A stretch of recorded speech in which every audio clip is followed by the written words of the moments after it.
Monsieur le secrétaire général adjoint, Monsieur le président du Conseil permanent, Excellences, Mesdames, Messieurs les représentants permanents et observateurs permanents, distingués invités, Mesdames, Messieurs, au nom du Conseil présidentiel de transition, permettez-moi de renouveler la gratitude du peuple haïtien au secrétaire général sortant, Son Excellence M. Luis Almagro, pour son soutien continu à Haïti durant ces 2 mandats et féliciter le secrétaire général élu, Son Excellence M. Albert Hamding, ainsi que la secrétaire générale adjointe, la première femme élue à ce poste, Mme Laola Hill.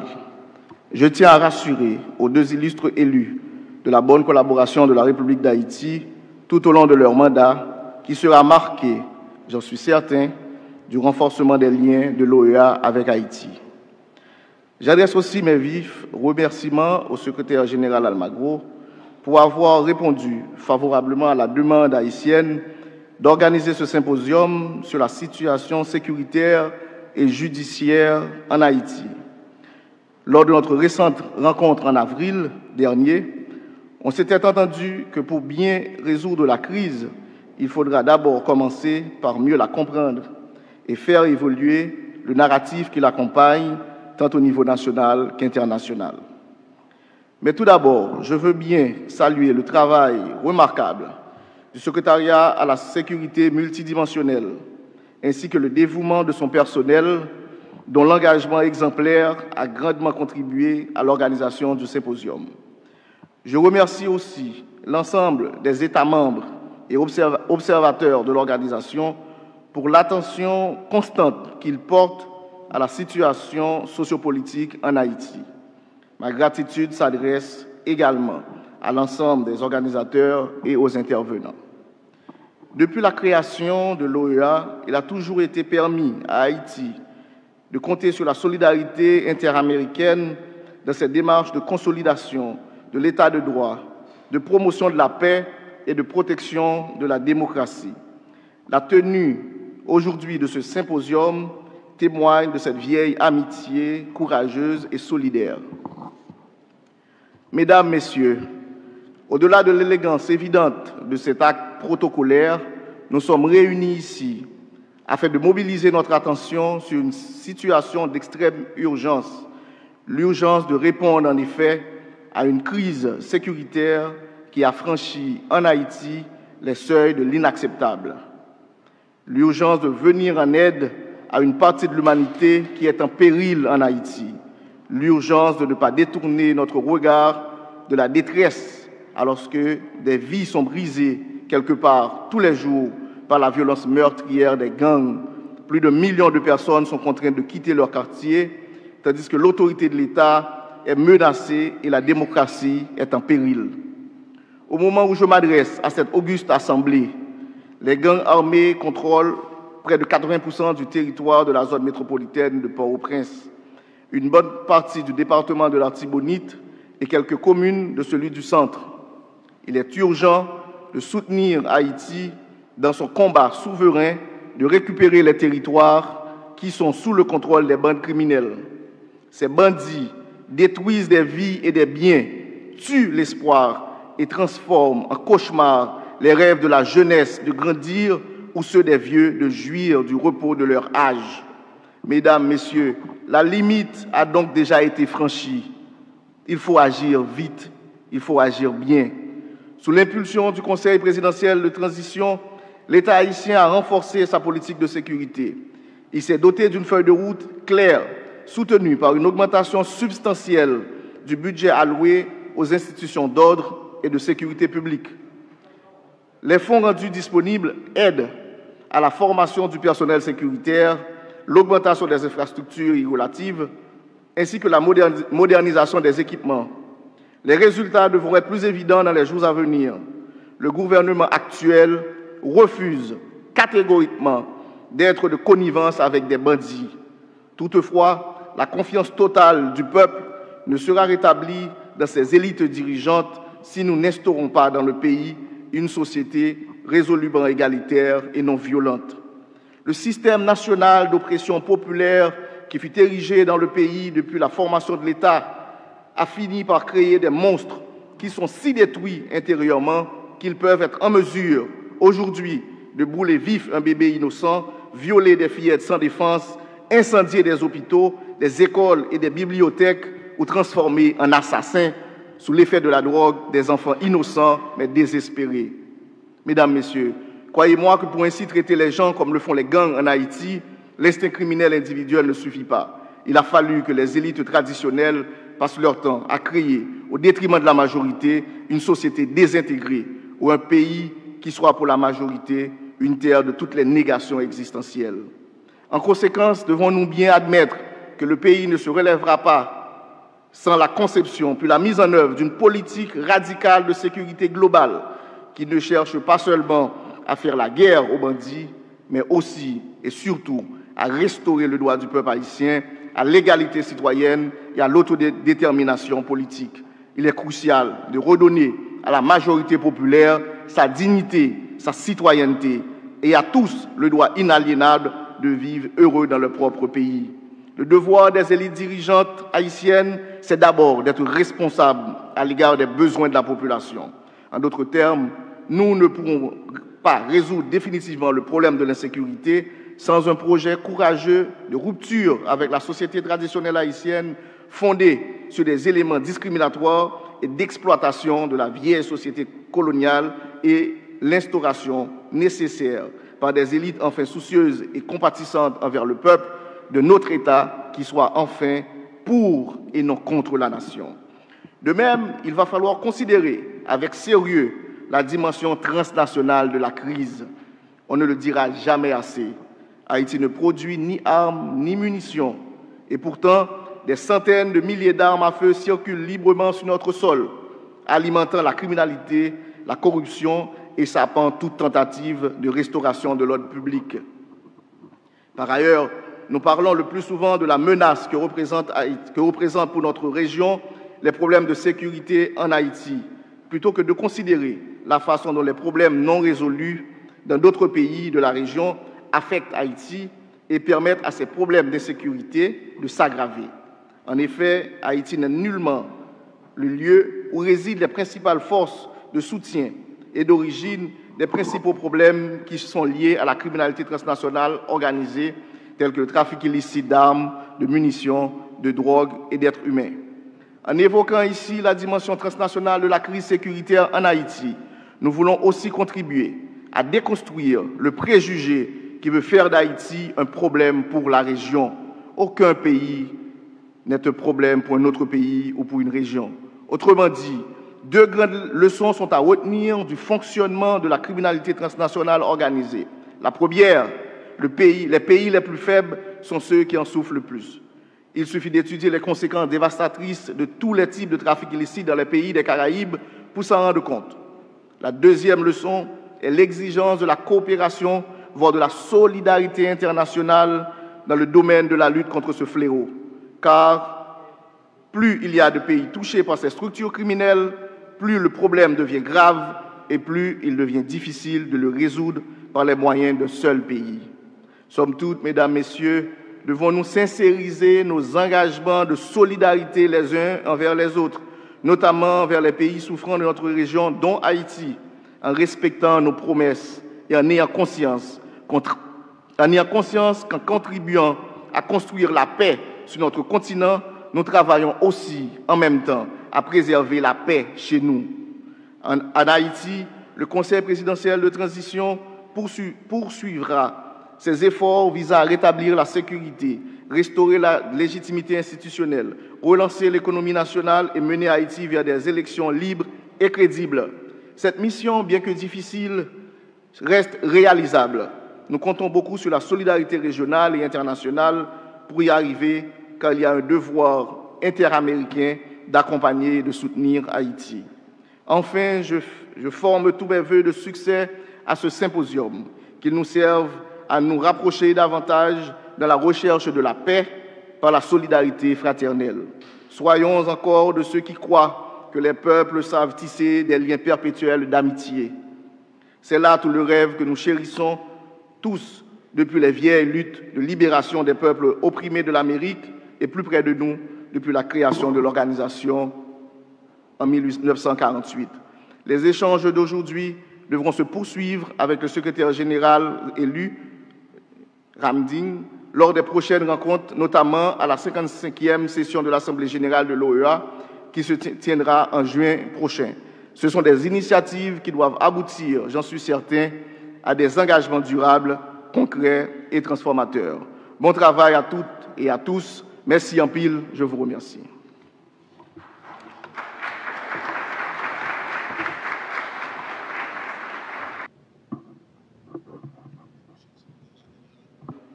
Monsieur le secrétaire général adjoint, Monsieur le président du Conseil permanent, Excellences, Mesdames, Messieurs les représentants permanents et observateurs permanents, distingués invités, Mesdames, Messieurs, au nom du Conseil présidentiel de transition, permettez-moi de renouveler la gratitude du peuple haïtien au secrétaire général sortant, Son Excellence M. Luis Almagro, pour son soutien continu à Haïti durant ces 2 mandats et féliciter le secrétaire général élu, Son Excellence M. Albert Ramding, ainsi que la secrétaire générale adjointe, la première femme élue à ce poste, Mme Laola Hill.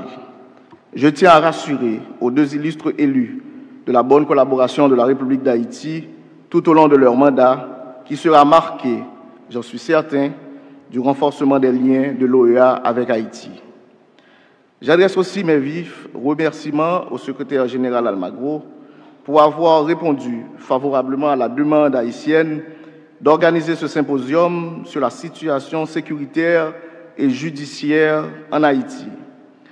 Lors de notre récente rencontre en avril dernier, on s'était entendu que pour bien résoudre la crise, il faudra d'abord commencer par mieux la comprendre et faire évoluer le narratif qui l'accompagne, tant au niveau national qu'international.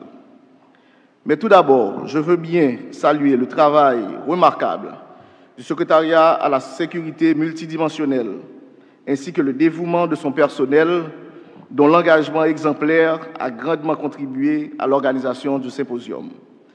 Je remercie aussi l'ensemble des États membres et observateurs de l'organisation pour l'attention constante qu'ils portent à la situation sociopolitique en Haïti. Ma gratitude s'adresse également à l'ensemble des organisateurs et aux intervenants. Depuis la création de l'OEA, il a toujours été permis à Haïti de compter sur la solidarité interaméricaine dans cette démarche de consolidation de l'état de droit, de promotion de la paix et de protection de la démocratie. La tenue aujourd'hui de ce symposium témoigne de cette vieille amitié courageuse et solidaire. Mesdames, Messieurs, au-delà de l'élégance évidente de cet acte protocolaire, nous sommes réunis ici afin de mobiliser notre attention sur une situation d'extrême urgence, l'urgence de répondre en effet à une crise sécuritaire qui a franchi en Haïti les seuils de l'inacceptable. L'urgence de venir en aide à une partie de l'humanité qui est en péril en Haïti. L'urgence de ne pas détourner notre regard de la détresse alors que des vies sont brisées quelque part tous les jours par la violence meurtrière des gangs. Plus de millions de personnes sont contraintes de quitter leur quartier, tandis que l'autorité de l'État est menacée et la démocratie est en péril. Au moment où je m'adresse à cette auguste assemblée, les gangs armés contrôlent près de 80% du territoire de la zone métropolitaine de Port-au-Prince, une bonne partie du département de l'Artibonite et quelques communes de celui du centre. Il est urgent de soutenir Haïti dans son combat souverain de récupérer les territoires qui sont sous le contrôle des bandes criminelles. Ces bandits détruisent des vies et des biens, tuent l'espoir et transforment en cauchemar les rêves de la jeunesse de grandir ou ceux des vieux de jouir du repos de leur âge. Mesdames, Messieurs, la limite a donc déjà été franchie. Il faut agir vite, il faut agir bien. Sous l'impulsion du Conseil présidentiel de transition, l'État haïtien a renforcé sa politique de sécurité. Il s'est doté d'une feuille de route claire, soutenue par une augmentation substantielle du budget alloué aux institutions d'ordre et de sécurité publique. Les fonds rendus disponibles aident à la formation du personnel sécuritaire, l'augmentation des infrastructures y relatives, ainsi que la modernisation des équipements. Les résultats devront être plus évidents dans les jours à venir. Le gouvernement actuel refuse catégoriquement d'être de connivence avec des bandits. Toutefois, la confiance totale du peuple ne sera rétablie dans ses élites dirigeantes si nous n'instaurons pas dans le pays une société résolument égalitaire et non violente. Le système national d'oppression populaire qui fut érigé dans le pays depuis la formation de l'État a fini par créer des monstres qui sont si détruits intérieurement qu'ils peuvent être en mesure, aujourd'hui, de brûler vif un bébé innocent, violer des fillettes sans défense, incendier des hôpitaux, des écoles et des bibliothèques ou transformer en assassins sous l'effet de la drogue des enfants innocents mais désespérés. Mesdames, Messieurs, croyez-moi que pour ainsi traiter les gens comme le font les gangs en Haïti, l'instinct criminel individuel ne suffit pas. Il a fallu que les élites traditionnelles passent leur temps à créer, au détriment de la majorité, une société désintégrée ou un pays qui soit pour la majorité une terre de toutes les négations existentielles. En conséquence, devons-nous bien admettre que le pays ne se relèvera pas sans la conception puis la mise en œuvre d'une politique radicale de sécurité globale qui ne cherche pas seulement à faire la guerre aux bandits, mais aussi et surtout à restaurer le droit du peuple haïtien à l'égalité citoyenne et à l'autodétermination politique. Il est crucial de redonner à la majorité populaire sa dignité, sa citoyenneté et à tous le droit inaliénable de vivre heureux dans leur propre pays. Le devoir des élites dirigeantes haïtiennes, c'est d'abord d'être responsables à l'égard des besoins de la population. En d'autres termes, nous ne pourrons pas résoudre définitivement le problème de l'insécurité sans un projet courageux de rupture avec la société traditionnelle haïtienne fondée sur des éléments discriminatoires et d'exploitation de la vieille société coloniale et l'instauration nécessaire par des élites enfin soucieuses et compatissantes envers le peuple de notre État qui soit enfin pour et non contre la nation. De même, il va falloir considérer avec sérieux la dimension transnationale de la crise. On ne le dira jamais assez. Haïti ne produit ni armes ni munitions. Et pourtant, des centaines de milliers d'armes à feu circulent librement sur notre sol, alimentant la criminalité, la corruption et sapant toute tentative de restauration de l'ordre public. Par ailleurs, nous parlons le plus souvent de la menace que représente pour notre région les problèmes de sécurité en Haïti, plutôt que de considérer la façon dont les problèmes non résolus dans d'autres pays de la région affectent Haïti et permettent à ces problèmes d'insécurité de s'aggraver. En effet, Haïti n'est nullement le lieu où résident les principales forces de soutien et d'origine des principaux problèmes qui sont liés à la criminalité transnationale organisée, tels que le trafic illicite d'armes, de munitions, de drogue et d'êtres humains. En évoquant ici la dimension transnationale de la crise sécuritaire en Haïti, nous voulons aussi contribuer à déconstruire le préjugé qui veut faire d'Haïti un problème pour la région. Aucun pays n'est un problème pour un autre pays ou pour une région. Autrement dit, deux grandes leçons sont à retenir du fonctionnement de la criminalité transnationale organisée. La première, les pays les plus faibles sont ceux qui en souffrent le plus. Il suffit d'étudier les conséquences dévastatrices de tous les types de trafic illicite dans les pays des Caraïbes pour s'en rendre compte. La deuxième leçon est l'exigence de la coopération, voire de la solidarité internationale dans le domaine de la lutte contre ce fléau. Car plus il y a de pays touchés par ces structures criminelles, plus le problème devient grave et plus il devient difficile de le résoudre par les moyens d'un seul pays. Somme toute, mesdames, messieurs, devons-nous sincériser nos engagements de solidarité les uns envers les autres, notamment envers les pays souffrant de notre région, dont Haïti, en respectant nos promesses et en ayant conscience qu'en contribuant à construire la paix sur notre continent, nous travaillons aussi en même temps à préserver la paix chez nous. En Haïti, le Conseil présidentiel de transition poursuivra ses efforts visant à rétablir la sécurité, restaurer la légitimité institutionnelle, relancer l'économie nationale et mener Haïti vers des élections libres et crédibles. Cette mission, bien que difficile, reste réalisable Nous comptons beaucoup sur la solidarité régionale et internationale pour y arriver, car il y a un devoir interaméricain d'accompagner et de soutenir Haïti. Enfin, je forme tous mes vœux de succès à ce symposium, qu'il nous serve à nous rapprocher davantage dans la recherche de la paix par la solidarité fraternelle. Soyons encore de ceux qui croient que les peuples savent tisser des liens perpétuels d'amitié. C'est là tout le rêve que nous chérissons tous depuis les vieilles luttes de libération des peuples opprimés de l'Amérique et plus près de nous depuis la création de l'organisation en 1948. Les échanges d'aujourd'hui devront se poursuivre avec le secrétaire général élu, Ramdin, lors des prochaines rencontres, notamment à la 55e session de l'Assemblée générale de l'OEA qui se tiendra en juin prochain. Ce sont des initiatives qui doivent aboutir, j'en suis certain, à des engagements durables, concrets et transformateurs. Bon travail à toutes et à tous. Merci en pile, je vous remercie.